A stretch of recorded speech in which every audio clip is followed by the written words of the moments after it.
రెడ్డి పాపం రా, తన్నేమనుకో, భయపడుతున్నట్టుంది. తిడితే ఒంటరిగా తిట్టు, ఇలా అడ్డమైన వాళ్ళందరి ముందు తిడితే నేను ఊరుకోను. అంటే ఫ్యామిలీ మ్యాటర్ కదా, చెల్లిగారు కొంచెం ప్రైవసీ అడుగుతున్నారు. అసలు నువ్వేం చేస్తావో నీకేనా అర్థమవుతుందా? అలవాటైపోయింది అన్నయ్య. అలవాటైందా? ఎప్పటి నుండి? చిన్నప్పటి నుంచే అన్నయ్య. అంటే చిన్నప్పటి నుండి మాకెవరికి తెలియకుండా మెయింటైన్ చేస్తూ వచ్చావా? ప్రతి అమ్మాయి మెయింటైన్ చేసేదే కదన్నయ్య, ఇందులో షాక్ అవ్వాల్సిందేముంది? ప్రతి అమ్మాయి అంటే పెద్దది కూడానా? హా, అదైతే ఎన్నో ఇయర్స్ గా మెయింటైన్ చేస్తుంది. నన్నే మోసం చేస్తున్నారన్నమాట. దీంట్లో మోసమేముందన్నయ్య? కొన్నిసార్లు మెయింటైన్ చేయడానికి నువ్వే మాకు మనీ కూడా ఇచ్చేవాడివి కదన్నయ్య. నేనా? నా చెల్లెలకి మెయింటైన్ చేయమని నేను డబ్బులు ఇచ్చానా? హా, అవును. పండగలకి, పబ్బాలకి, ఫంక్షన్స్ కి, సినిమాస్ కి, ప్రతి ఈవెంట్ కి నువ్వే కదన్నయ్య మెయింటైన్ చేయడానికి డబ్బులు ఇచ్చావు. అంటే ఈ పాపంలో నేను కూడా భాగస్వామినా? నెయిల్ పాలిష్ కి డబ్బులు ఇవ్వడంలో పాపమేముందన్నయ్య? నెయిల్ పాలిషా? నెయిల్స్ మెయింటైన్ చేయడానికే కదన్నయ్య నిన్ను డబ్బులు అడిగేది, నువ్వు మాకిచ్చేది. అంటే నువ్వు మాట్లాడిందంతా నెయిల్స్ గురించి. నేను అడుగుతుంది నీ చేతుకున్న గోర్లు తినే అలవాటు గురించి కాదు. ఎవడో కారు లెక్క అలవాటు ఎప్పటి నుంచని? ఆ కార్ ఎవరిదో కదన్నయ్య, వాడిదే. వాడే ఎవడని? రోహిత్ రోహిత్ రోహిత్. నేను అడుగుతుంది పేరు కాదు, నీ వ్యవహారం. వెనక ముందు చూసుకోవాల్సిన పని లేదా? చూసుకున్నా అన్నయ్య. ముందు రోహిత్, వెనకాల పసుపులేటి. చెప్పు తెగిపోద్ది. చాలా తెలివిగా మాట్లాడుతున్నాను అనుకుంటున్నావా? అసలు ఒక మగాడితో ఇలా తిరుగుతున్నావంటే నిన్నేమనుకోవాలి? లవ్ అనుకోవాలి. వాడికి నా మీద లవ్ ఉందని కన్ఫర్మ్ చేసుకున్నాకే వాడితో తిరగడం స్టార్ట్ చేశాను, అంతేకాని నువ్వనుకునే విధానం కాదు. నేననుకున్న విధంగా అంటే అదే, విలాసాల కోసం ఎవరిని పడితే వాడిని పట్టేసే టైప్ కాదని. నీకొచ్చే ఫస్ట్ ఇనిషియల్ థాట్ అదే కదన్నయ్య. బా, నీ క్యారెక్టర్ నేను జడ్జ్ చేసే విధానం గురించి నువ్వు నన్ను జడ్జ్ చేసావు చూడు. శబాష్. నువ్వు ఒకటితో జబ్బలు పామేసుకుంటూ తిరిగినా ఈ అన్నయ్య నా చెల్లెలు మంచిదే, ఆడెవడో ఎదవనుకుంటాడు. నేనే కాదు, ప్రపంచంలో ఏ అన్నయ్యనా నా చెల్లెలు మంచిదే, అవతలోడే ఎదవ అనుకుంటాడు. ఇప్పుడు కూడా నేను ఆడనే అమరాభూతులు తిట్టుకుంటున్నాను మనసులో. రోహిత్ నన్ను ట్రాప్ చేయలేదన్నయ్య, లవ్ చేశాడు. ఈ వయసులో సందు చివరున్న పేపర్ బాయ్ని చూసినా నీకు అది లవ్ లాగే కనబడుతుంది. ఆ తప్పు నీది కాదు, నీ వయసుది. అన్నయ్య, నన్ను ఇంకా చిన్నపిల్లలా ట్రీట్ చేయకు, నేను మేజర్ని. ఏదో ఆర్మీ మేజర్ అన్నట్టు చెప్తున్నావు. నువ్వు వయసులోనే మేజర్వి, బుద్ధిలో ఇంకా చిన్నపిల్లవే. వయసు పెరిగే కొద్దీ అనుభవం వస్తుంది, ఆ అనుభవం నీకు ఇంకా రాలేదు. అన్నయ్య, రోహిత్ దగ్గర చాలా డబ్బుంది, పైగా రిచ్ ఫ్యామిలీ, వెల్ సెటిల్డ్. అందుకనే నేను రోహిత్ని చూస్ చేసుకున్నాను. అయినా నువ్వే అనేవాడివి కదన్నయ్య లైఫ్లో సెటిల్ అవ్వడానికి ప్లాన్ చేయమని. నీకు ఎలా అర్థమైందా? లైఫ్లో సెటిల్ అవ్వడానికి ప్లాన్ చేయండి అంటే ఆల్రెడీ సెటిల్ అయిన పట్టుకోమని కాదు, మీ కాళ్ళ మీద మీరు నిలబడండి అని. ఎలాగో నీకు తెలిసిపోయింది, ఇంకా నేను ఓపెన్ అయిపోతా. నాకు రోహిత్ కావాలి. రోహిత్తో ఉంటే నా లైఫ్ సెక్యూరిటీ ఉంటుంది అన్నాడు. చెప్పాడా? నేనే చెప్తున్నాను. నీ లైఫ్ ఎవడి చేతిలో ఉంటే జాగ్రత్తగా ఉంటుందో చెప్పాల్సింది నేను. ఇంతకీ ఆడెవడు? రోహిత్ని వెనకపడి పరిగెత్తించి కొడతావా? అంత కెపాసిటీ మంది కాదు నాన్న. ఆడి డీటెయిల్స్ ఏంటో కనుక్కొని చెప్పు, తర్వాత ఏం చేయాలో నేను చూసుకుంటాను. ఇంక నువ్వు వెళ్ళు.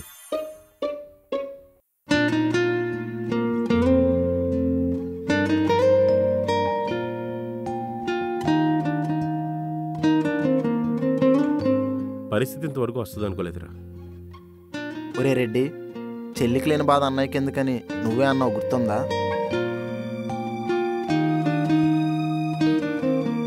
నీ చెల్లి ఒకడిని ఇష్టపడుతున్నప్పుడు అన్నయ్యగా నువ్వేం చేయాలో అది ఆలోచించరా.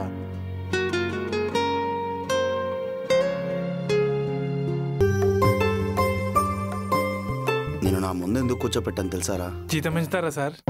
ఎప్పుడు జీతాలనేంట్రా, అప్పుడప్పుడు కొన్ని జీవితాలు కూడా సరిదిద్దాలి. సార్ ఏం మాట్లాడుతున్నారు సార్? అదే, మన అకౌంట్స్ డిపార్ట్మెంట్లో శ్రీనివాసరావు గారికి పెళ్లి సంబంధం సెట్ చేసామంట కదా. అవును సార్, పాపం ఏదో కరువు ప్రపంచంలో ఉంటే తన బాధ చూసి తట్టుకోలేక ఏదో నా వంతు సాయం చేశాను సార్. నాకు కూడా ఒక 60 సాయం చేయరా. ఏం మాట్లాడుతున్నారు సార్ మీరు? అసలే బాసు. బాస్ అంటే వాడికి పెళ్లి పెట్టాక లవ్వేంట్రా? వయసు పిలుస్తుంది, పర్వం కాటేసింది, యవ్వనం ముప్పొంగుతుంది, వీటితోనే సగం కాలం గడిపేశారా. నాకు విముక్తి కల్పించరా. సార్ మీకు పెళ్లి సెట్ చేయడం అన్నది ఇంపాసిబుల్ టాస్క్ సార్. జిమ్కి వెళ్ళి ఒళ్ళు తగ్గిస్తారా కావాలంటే? మీరు వైకుంఠానికి వెళ్ళి కుళ్ళు కుతంత్రాలు తగ్గించినా మీకు పెళ్లి వర్కౌట్ అవ్వదు సార్. మరీ అంత కాన్ఫిడెంట్గా ఎలా చెప్తున్నారా? తెలిసిపోతుంది సార్. కుజుడు మీ తల మీద కూచిపూడి నాట్యం చేస్తున్నారు. కుజదోషం అంటావా? దానికి పరిహారం లేదా? పరిహారాలు పులిహోరాలతో అయ్యే పని కాదు సార్. జీవం లేని వయసు మీది. జీవం లేని వయసా? ఇంకా ఆపరా బాబు, నువ్వు వెళ్ళిపోయి ఎక్కడి నుండి. ఓకే సార్, మీ ఇష్టం.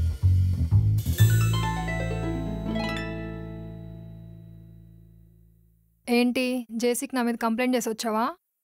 కంప్లైంట్ ఇచ్చినా లాభం లేదని అర్థమైంది. అయినా కంప్లైంట్ చేసేంత ప్రాబ్లమే ఉంది నీకు ఇక్కడ. ఒక మగాడిని 5 years జెన్యూన్ ఎక్స్పీరియన్స్ క్యాండిడేట్ని ఒకచోట దోడను కట్టేసినట్టు కట్టేసి పనిచేయించడం అనేది కరెక్ట్ కాదు. ఎక్స్ట్రాల్ చేయకు. నా పక్కన కూర్చొని పని చేస్తే ఎక్కడ నీ బండారం బయటపడిపోద్దని నీ భయం. నాకు గోడ మీద బలిని వంటింట్లో బొద్దింకిని తప్ప ఇంక దేన్ని చూసినా భయం అయితే తెలుసా? ఆ మాటకు వస్తే సాయంత్రం అయితే రూమ్లో మందుంటుందనే ధైర్యంతో బ్రతికిస్తుంటాను. ఎహే, ఆపుతావని మందుగోలా? ఎప్పుడు చూసినా ఆ చెత్త మందు గురించి మాట్లాడడం తప్ప వేరే మాటలే ఉండవని దగ్గర. మేం తాగితే చెత్త మద్యం, మీరు తాగితే మాత్రం అమృత పానీయం. మొన్న నైట్ జంబో గ్లాసులు రాకొట్టేశారు మీరు. ఒకేసారి అంత మందు బాటన్ సిప్ ఎత్తడం అంటే ప్రొఫెషనల్ డ్రింకర్స్ కూడా సాధ్యం కాదు. అదేదో ఎమోషనల్గా తాగాను నేను. మేము డివోషనల్గా తాగుతాం, మరి మేము కూడా ఎమోషనల్గానే తాగుతాం. బాబు, నిన్ను కదిపితే చాలు వందే భారత్ ఎక్స్ప్రెస్లో దూసుకుపోతూ ఉంటావు. క్లయింట్తో మీట్ ఉంది మనకి. ఏంటి అన్ని ఇప్పుడేనా? లేదు, యుగాంతం చివర్లో పెట్టుకుందాం. అయినా నీకు నచ్చినప్పుడు పెట్టుకోవడానికి ఇదేమన్నా మందు సిట్టింగ్ అనుకుంటున్నావా? క్లయింట్తో మీటింగ్ వాళ్ళు షెడ్యూల్ చేసినప్పుడే ఉంటుంది.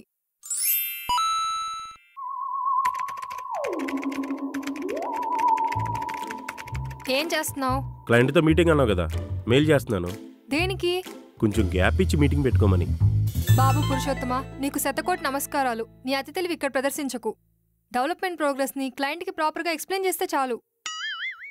సరే.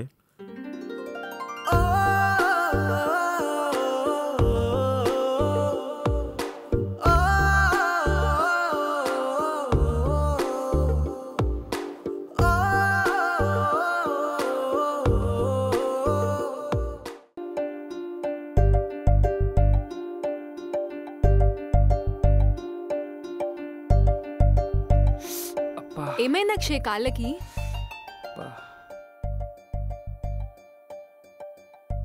అదేంటి కొత్త చెప్పులా? డిజైన్ చాలా ఆర్గానిక్ గా ఉంది. చెప్పులు కవి కట్లు. ఏమైంది?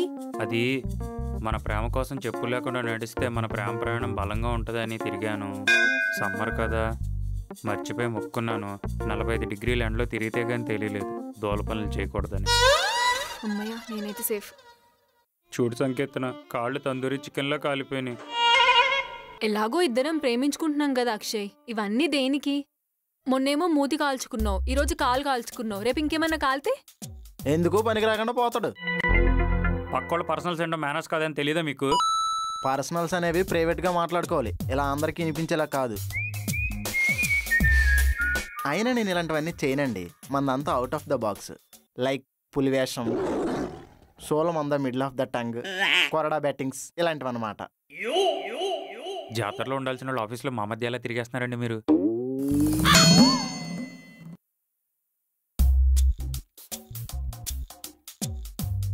రెడ్డి, ఆ రోజు నేను ఇచ్చిన లవ్ లెటరు ఇంకా నీ వ్యాలెట్లోనే ఉందన్నావు కదా, ఒకసారి చూపిస్తావా?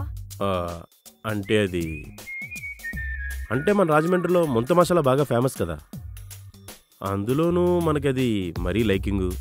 That's my favourite snack you know. నేను లవ్ లెటర్ గురించి మాట్లాడుతుంటే నువ్వు ముంత మసాలా అంటావేంటి? అంటే అది ఫుల్గా తినేసి చేతులు తుడుచుకోవడానికి టిష్యూ పేపర్ ఇవ్వకపోతే ఆ లెటర్తో తుడిచిపడేశాను. మరి నా రింగ్ దాచుకున్నానన్నావు? అప్పట్లో అప్పుల పాలు అయిపోయినప్పుడు మొదటిసారిగా అమ్మేసిన ఐటమ్ అదే. చీ, నువ్వు అసలు మంచివేనా? ఒక ఆడపిల్ల ప్రేమతో ఇచ్చినవి దాచుకోకుండా అమ్మేసుకుంటావా? అబ్బో, అదో పెద్ద లవ్ లెటరు. డియర్ రెడ్డి, నువ్వంటే నాకు ఇష్టం. ఎంతంటే రాజమండ్రి బ్రిడ్జ్ అంతా. బ్రిడ్జే కదని సింపుల్గా తీసిపడేకు. నీటిని తట్టుకొని కూలిపోకుండా నానిపోకుండా ఎన్నో వచ్చిపోయే ట్రైన్స్ని మోసే అంత పటిష్టమైనది నా ప్రేమ అని రాశావు. ఇది లవ్ లెటర్ అండి? రాసి సిమెంట్ యాడ్ రాసిచ్చేసి లవ్ లెటర్ అంట. అందుకే బయటికి చదివితే అప్పట్లో అందరూ నవ్వుకుంటారని అలా చదివాను. అవి నా feelings Reddy, don't insult my emotions.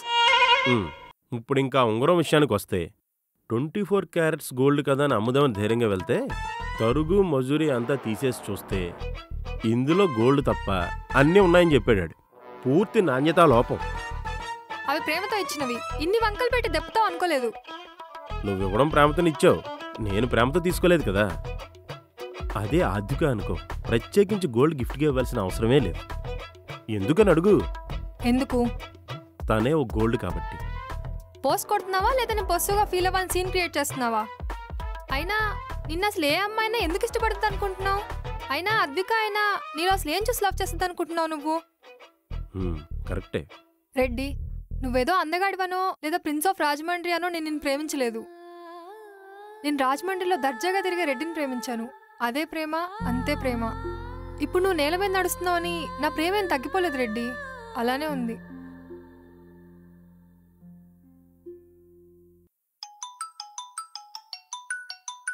ఇంకెందుకు లేటు, బయలుదేరు. మధ్యలో వీడొకడు స్కిప్ అడిగాడు ప్రతిసారి. ఏదో ఒక రోజు కారెక్కించి తొక్కిచ్చేయాలి.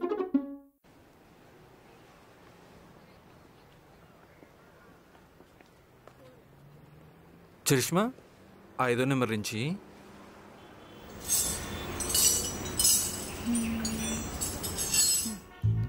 ఇదేనా? Wow, what a beauty. నువ్వు ఇంత షార్ప్ అని నేను అస్సలు అనుకోలేదు తెలుసా. కొన్ని రోజులు నా పక్కన ఉన్నావు అనుకో, మొత్తం నేర్చేసుకుంటావు. అవును, అప్పుడు ఇద్దరం ఓనర్ దగ్గర రోజువారీ బేట తీసుకుంటూ గ్యారేజ్ కింద కాపురం చేసుకుంటూ బతికేద్దాం.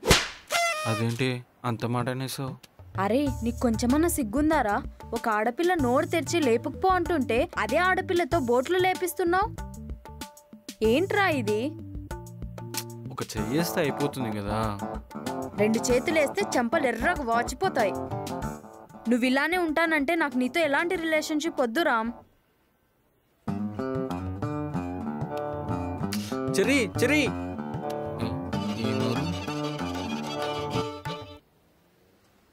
అక్క, నువ్వు అతనితో మాట్లాడుతుంది కస్టమర్ రిలేషన్షిప్ కోసమా లేక లవ్ రిలేషన్షిప్ కోసమా?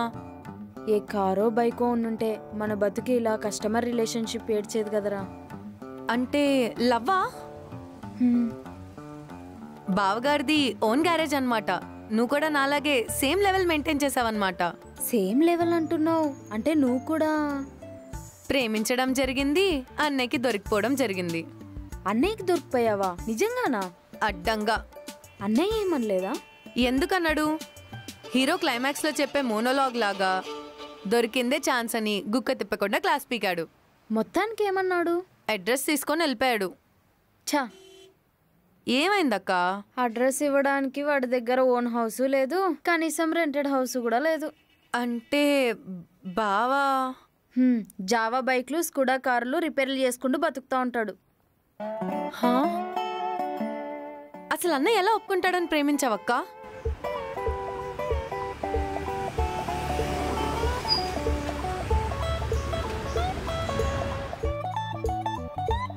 పెట్రోల్ అయిపోయిందా? లేదురా, ఫుల్ ట్యాంక్ కొట్టించా. ప్రాబ్లం ఏంటంటావు? ఏమో, మెకానిక్కే తెలియాలి. ఇప్పుడు గెంటుకొని వెళ్ళాలా? తప్పదు మరి.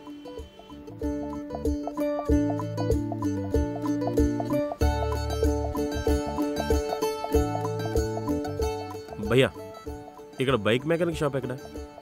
బైక్ మెకానిక్ షాప్ లేదు కానీ అక్కడ కార్ మెకానిక్ షాప్ ఉందా, ఒకసారి అడగండి. ఓకే భయ్యా, థ్యాంక్స్.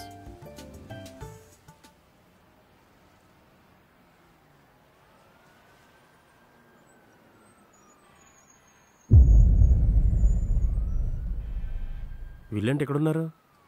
ఒకరు ఒప్పుకోవాలనో నచ్చాలనో ప్రొసీడ్ అవ్వడానికి ఇదేం షాపింగ్ మాల్లో కొన్ని చీర కాదు చందు. ప్రేమ అన్కండిషనల్గానే పుడుతుంది, కండిషన్స్తోనే ఎండ్ అవుతుంది.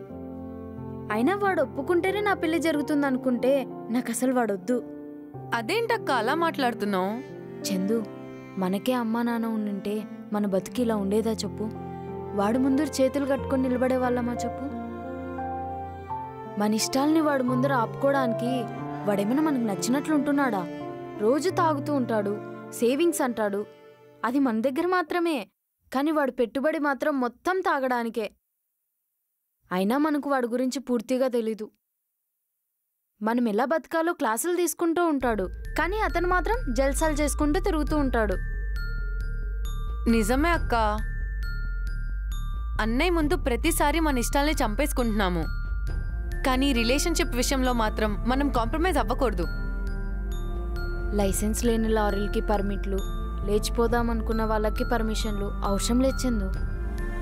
నాకు వాడు ఒప్పుకున్నా ఒప్పుకోకపోయినా ఒక్కటే. అంటే ఏంటక్క, లేచిపోతారా? అవును, అన్నయ్యతో కలిసి బతకాలంటే అన్నీ వదిలేసి వాడికి నచ్చినట్లు బతకాలి. అది నా వల్ల కాదు. సాక్రిఫైస్ అంతకంటే చేయలేను.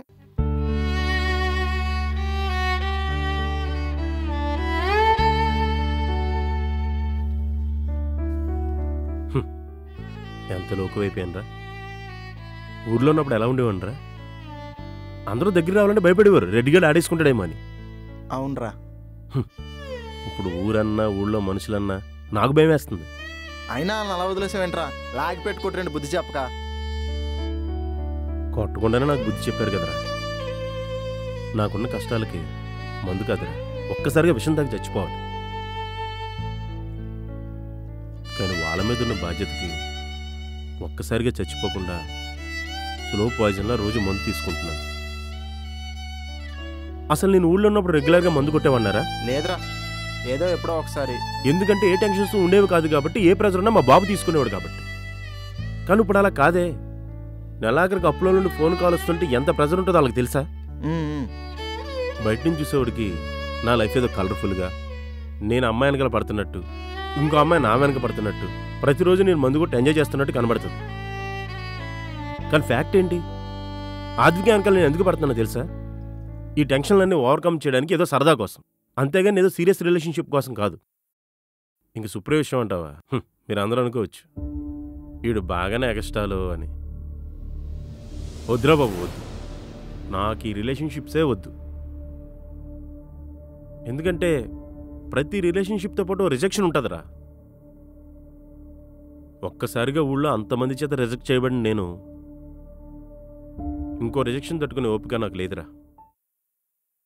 చిన్నప్పటి నుంచి కలిసి పెరిగిన నా చెల్లెలికే నేను అర్థం అవ్వకపోతే ఇంకెవరికైనా ఎందుకు అర్థం అవుతానరా? ఈ విషయం తనకెప్పుడు అర్థం అవుద్దే ఏంటో. మరి మీ చెల్లెల్ని అలానే వదిలేస్తావారా?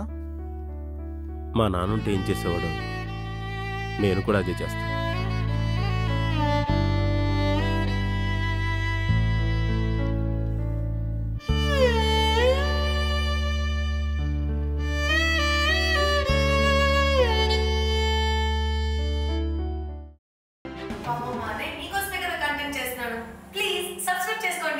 సబ్స్క్రైబ్ చేసుకోండి. వాళ్ళంతే సూపర్ గానే సబ్స్క్రైబ్ మాత్రం చేసుకోరు. ప్రవీణ్ గారు, మన ప్రేక్షకులు కదా అలా సీరియస్ అవ్వకూడదండి. కంటెంట్ మీకు నచ్చితే సబ్స్క్రైబ్ చేసి మనం కొంచెం ఎంకరేజ్ చేయండి. Subscribe to JD Prasad channel.